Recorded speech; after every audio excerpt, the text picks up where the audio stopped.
Hey guys, so in today's video, what I want to go over is what I mean when I say a tactic, why we solve these exercises called tactics, and how do we actually go about solving them in a way that makes it seem a bit more manageable by kind of sectioning it off into bite-sized chunks.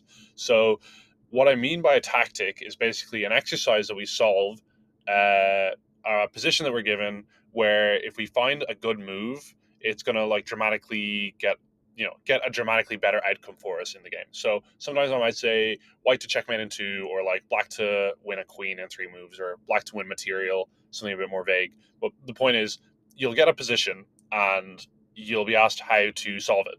And by solving it, we mean, you know, get a better position, and that might mean checkmate or winning a piece or winning a queen. But that's what a tactic is. And the reason why we solve these, the reason why we kind of take these snapshots of games and try to solve them on their own is because while you might not necessarily get an identical position in your own game, you'll often have motifs that come up in these tactics, and you're able to kind of hone your recognition of those motifs and then recognize when a tactic comes up in your own game, even if you're not explicitly told that you have a winning move in that position. So, in the position on the board right now, I might tell you, and that is the case for this position, that white has a checkmate in three moves. And me just telling you that, if you're not used to solving these tactics, it might seem difficult. So I kind of want to break it down for you in a way that might make it a bit more palatable.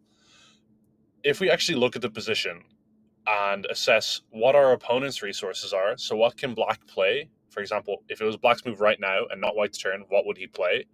And then we also look at what white's forcing moves are, and I'll get to explaining what that is later. We can actually very quickly determine that white really only has a very small number of moves that he can make that make sense to make. So you might be able to recognize in this position that black is actually threatening checkmate in one. On this square, g2, if he moves his queen on g2, that's going to be checkmate because the queen is defended and the king doesn't have any escape squares, which means that as white, our only options as moves are going to be moves that prevent the checkmate. And really, there's so few ways that we can prevent the checkmate that we can very quickly narrow the possibilities to, I think, about four or five moves for white. The first two possibilities are moving the knight. Sorry, moving the knight to. Well, I'm going to just mark it. Moving the knight to this square or moving the knight to this square, because then from both of those squares, it's going to be defending g2, right? Uh, the problem with both of those moves is that we're trying to win. That's the first thing. So, in the context of this exercise, it doesn't actually help us because they're just defensive moves and they don't bring us anywhere closer to a checkmate. So, for example, if here it's just going to get captured by the queen. But for example, if we move the if we move the knight here, not only does it not bring us closer to winning the game, but neither of those knight moves are actually going to go unpunished because while he is defending this square, black is basically able to checkmate immediately after with queen h2 and queen h2 checkmate. So those are two possibilities. White can try to defend this square, and he can do so by moving the knight to this square or moving the knight to this square. But we can really quickly determine that both of those moves are not that great for white because they only delay that checkmate by one or two moves. And even if we weren't going to get immediately beaten after one of those two knight moves, it still wouldn't take us any closer to checkmate. It's not an aggressive move. There isn't a way for us to follow up that's going to bring us close to winning the game. So one of the ways we can prevent the checkmate is by covering the square that our opponent is threatening the checkmate on. But another option is for us to make what we call a forcing move. Now, this always comes up in my lessons, and I really want to I really want to make sure that people who are watching this understand what I mean by a forcing move. A forcing move is, very basically a move that our opponent is forced to respond to, as in he has no other legal alternative. And really, I guess the perfect example of a forcing move, in fact, the only real example of a forcing move is any check, right? So, any position where we check our opponent's king, he's forced to deal with that check legally. Now, sometimes in tactics, we can take a piece and we can sort of predict that our opponent is going to retake that piece, and we could categorize that sort of as a forcing move. But a check is always going to be forcing, right? Because it is illegal to leave your own king in check if you have the option to move him, right? Which means that we can actually, again, narrow the number of moves we have to look at by only looking at these forcing moves. Because if we don't make a forcing move, then we're going to get checkmated, right? So I want you to envision like two decisions in this position, a little like decision tree if you want, where one of the decisions we can make to prevent the checkmate is move the knight to defend the g2 square, and the other decision is to make a forcing move and check the king, and thus, because he has to move his king, he's not able to checkmate us. So in this position, two options: defend the square or forcing move. We know that defending the square doesn't work, so we have to go for the forcing move. And there's only actually three forcing moves in this position. So just by looking at the position, we've managed to very quickly narrow the amount of options that we have to check the opponent. Sorry, we've managed to narrow the options we have to continue from here, right? To only forcing moves. And those three forcing moves that White has in this position are uh, knight h6, knight e7, and also, I believe, queen f8. And those are our only three forcing moves. And we can just systematically calculate for each of these whether they are going to win or lose the game for us. So if we look at knight h6 first, that's a check. He can just take it, right? So that doesn't work. If we look at and also, guys, just to interrupt myself here for a sec, I'm making these moves now, but in a real game, you can't obviously make them. So really, the difficulty in these is calculating all the possible options in your head, right? And in this position, the maximum depth you have to calculate is three moves in. So if I play this, he plays this, I play this, he plays this, and we do that three times until every single variation has been calculated. In this position, you only have to do it three times, but obviously the difficulty in these is the additional complexity. So sometimes you're going to have to calculate, at a higher levels, 4, 5, 6 moves deep. But for these positions, it's a bit more simple than that. But sorry, getting back on subject. If we put the knight here, it's going to get taken to the queen, and there doesn't really seem to be a way for us to continue from there. There's no good forcing moves. We can take this. He's going to take it back with the queen. It doesn't get anything. Uh, One option for a forcing move is actually kind of attractive, and that would be knight e7, right? Because if we move the knight to this square, then the black king must move because there's no way of capturing the knight, and he's going to have to move here or here, right? And if he moves to either of those squares, we're going to be able to move our queen to c3, and then we'll be checking along this diagonal.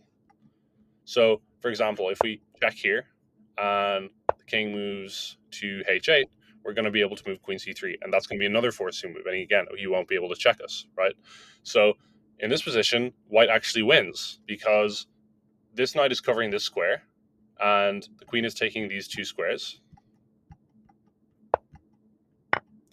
which means that after he blocks, he can block twice with the rook and with the pawn. It's going to be checkmate. There's no way for him to prevent those, that sequence of checks.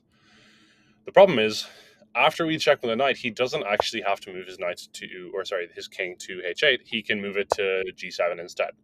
And if he moves it to g7, this check is no longer that effective because he's able to just push the pawn and defend it. And if we take it this time, he's going to take it back with the king. So this doesn't work in that variation. So in this kind of decision tree, I'm trying to make you think of, if we're in the forcing moves decision tree, and one of the decisions that we've made within that was knight h6. That was the first option we went for. We decided that doesn't work because the queen immediately takes it. The other option was this knight e7 check here. This also doesn't work because while king h8 as a response is going to lead us to checkmate, king g7 is not going to work for us. We're not going to be able to checkmate him. And because one of the variants uh, allows black to prevent being checkmated, then we have to assume that that's not going to be the solution because we cannot win then, right? If he finds the right move, we can't rely on opponent making an incorrect move to win. We have to find the solution that's forcing. So we know that knight h6 isn't going to lead to checkmate, and we know that queen or knight e7 is going to lead to checkmate. The only forcing move we haven't looked at yet was queen takes knight. And if the queen takes the knight and the king takes the knight, or sorry, the queen, then if we look at the position of the king, we'll realize that this square is covered by the knight, and this square is covered by the knight, and obviously he can't take his own pawn, right? Which means that if we want to checkmate with the king on this square after having recaptured on f8, we will have to cover these three squares. Sorry, I'm in trouble with this. These three squares in order to get a checkmate. And we know that our rook, as it moves along ranks and files, that it can, cover those three collinear circles, those three collinear squares, and we'll have a checkmate, right? So if we now take this, he's forced to take it, right? Because he must deal with the check. He can't leave his own king in check. And when he takes it back, we can drop the rook down. And that's going to be checkmate because these three remaining squares are going to be covered. So, in summary, how did we actually go about solving this problem, this tactic? The first thing we were able to do was recognize that our opponent was threatening checkmate by putting his queen on g2. And by recognizing that, we were able to actually dramatically narrow down the pool of options we had for moves to basically protecting the g2 square, which we figured out very quickly that doesn't work, and forcing moves. So, what checks do we have? And when we figured out that he's not able to check. He's that we're not able to prevent the checkmate by simply covering the square, or at least we're not able to do it in a way that's going to lead us to a better position. We were able to quickly figure out that it has to be a forcing move, i.e., a check, and we were actually able to narrow it down to just three moves. So knight here, and queen takes knight, and then what we did was for each possible option we simply calculated whether we would be able to have a checkmate. And because the options for Black's responses for each of them were so limited, we were actually able to do it in a way that was, kind of short and simple enough to calculate. Now, I know that it's kind of difficult visualizing the board in your head, but with more practice, it gets easier. And if you kind of go about solving these problems systematically, like I did in this exercise, then you'll find it gets a lot easier to do that. And you're not going to find yourself like totally stumped in a position like this, knowing that you have a winning move, but totally unable to find it. I hope that kind of clears up what tactics are and why I always use these in my own lessons and why I think they're so important to solve them. Yeah, I hope you guys enjoyed the video. I'll see you hopefully soon.